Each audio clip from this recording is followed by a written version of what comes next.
Hey guys, if you're not interested in aeroplanes or in flying, you might want to go and click on another video and watch something else, because you'll probably find this really boring. But I get the occasional question from somebody who's has a pilot license in another country and they're coming to Japan and they want to know if they're going to be able to fly. Yeah, not a lot of people are going to be interested in this probably. It's a fairly sort of a narrow sort of demographic that would be interested in this topic. But I'm going to cover it because it's not really covered very well on the internet. You know, it's very hard to find information on this. And there are some people, including myself, who are interested in this and who need the information, basically. To start off with, if you're coming here as an American military personnel, you can find some bases in Japan where they have flying clubs. So you have to be an American in the American military, and on the bases sometimes they have flying clubs where you can rent a Cessna or something and go flying, and you can use your American license to do that because the aircraft are American registered, and so you can use your American license and fly around Japan in that. So that's a small group of people there that are happy. As for the rest of the world, interestingly, I have a commercial license that I got in Australia. I've been flying for 25 years, and I had a commercial license in Australia with an aerobatic endorsement. And I came to when I came to Japan, I first looked into this and I could find nothing at all. Slowly I've got a little bit more information about it. If I come to Japan in a foreign registered aeroplane, I can fly into Japan, land at all the major airports, fly all over the place, and do all the same stuff I can do in my own country and in other countries around the world. No problem at all. If I want to fly a Japanese aeroplane, a Japanese registered aeroplane, I have to have a Japanese pilot license. So I can fly in a Piper Arrow from Australia, Australian registration, and fly all over Japan, no problem at all. But if I want to fly a Piper Arrow in Japan, I need to get a Japanese license. So the fun begins. So the first thing you need to do is you need to do a law exam. So they will recognise your qualifications, or your if you're from an ICAO, National Civil Aviation, ICAO, if you're from an ICAO registered or an ICAO member country, they'll recognise your qualifications or your results, examination results, for all your subjects except law. So meteorology and performance and you know, aviation, medicine and all the rest of it, they'll recognise all those, but they won't recognise your law exam. You have to actually do aviation law exam, Japanese aviation law exam. So when I first looked into this, I could only find the test in Japanese, and then I looked a bit further and I found that Tokyo University holds examinations for Japanese aviation law in English. So you have to register or book in to do that exam at Tokyo University, and then you have to travel. If you're not living in Tokyo, you have to travel to Tokyo. You have to be there early in the morning, so it means it's expensive. I had to travel by Shinkansen to Tokyo, and then I had to stay the night because you've got to be there early in the morning to do the exam. So it's quite expensive in travel. The exam itself at the university is not expensive. It was, I can't remember what it was. It was less than Ichiman, you know, so it wasn't really expensive. But the actual getting there and the accommodation and everything else ended up being rather expensive. So, and then okay, so pass the law exam. Oh yeah, there is a book. There is a book. I might put it on our website forum, actually, the resources themselves. But there is a book you can get to give you the information you need for the Japanese laws. The Japanese aviation laws are a little bit different from other countries. Some of them are the same, some of them are different. So you got to study up for that. It is a bit tricky. It is a bit tricky, but aviation law exams are tricky in any country, so Japan's no exception. So okay, jump that hurdle.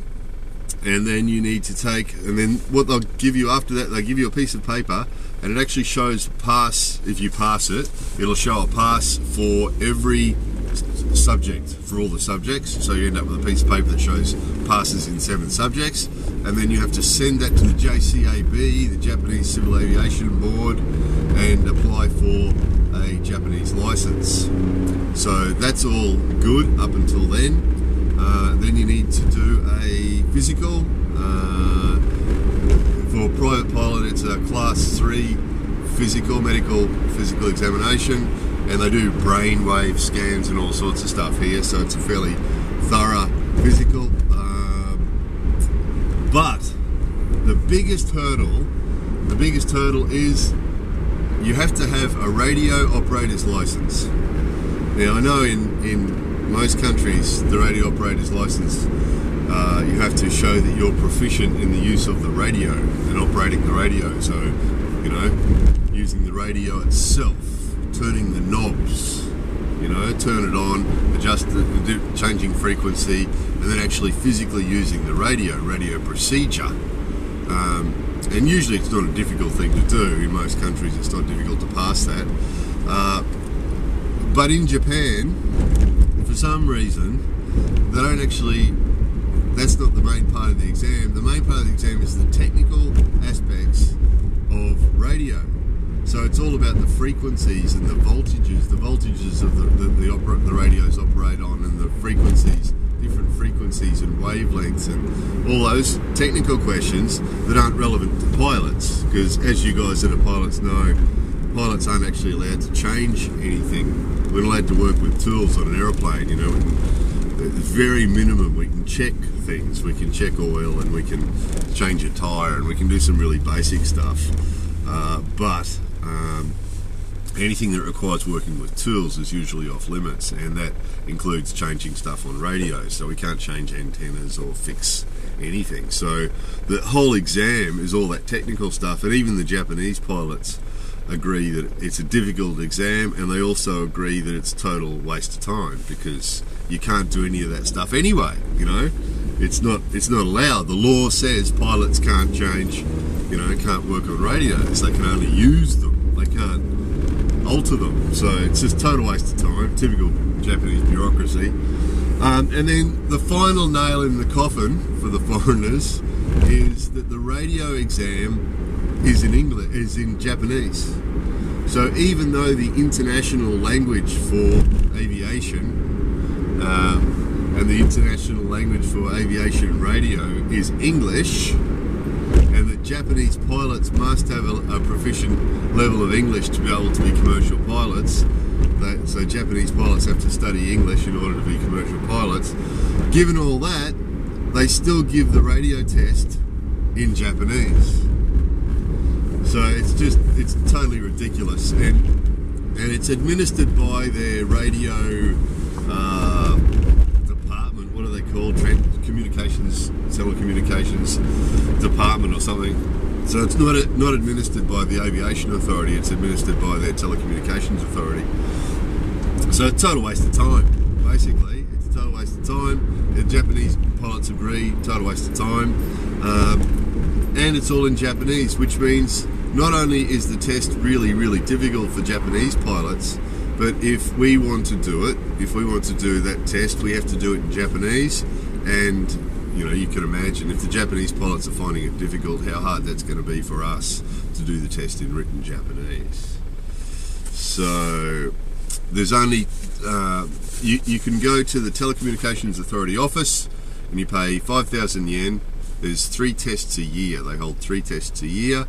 You go and sit in a room, they give you the exam paper. It's only 5,000 yen, and you sit there and you answer all the questions. So you know, obviously, you know, extremely difficult to pass it. And, you know, you have to have an extremely high level of Japanese ability, plus a really good understanding of advanced electronics. So it's the biggest hurdle. There's two courses run by a private company in Tokyo. One of them's a 3-day course. The 3-day course for this, to prepare for this radio exam.